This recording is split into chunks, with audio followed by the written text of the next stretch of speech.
Dobrodošli u novi tutorial.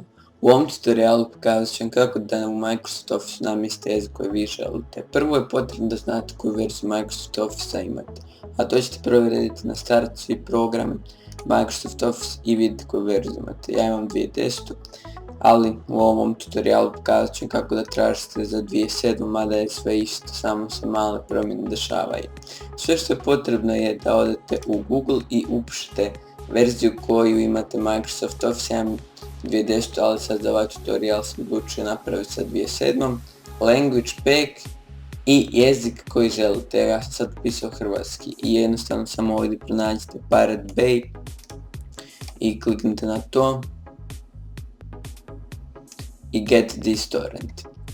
To je za hrvatski, možete i s drugim jezicima citirati, ja sam baš probao malo prije, evo Serbian.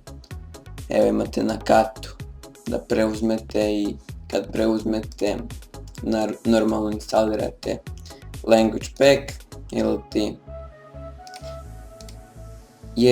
paket jezika, idete u Microsoft Office, Microsoft Office Tools i idete ovdje pod Language Preferences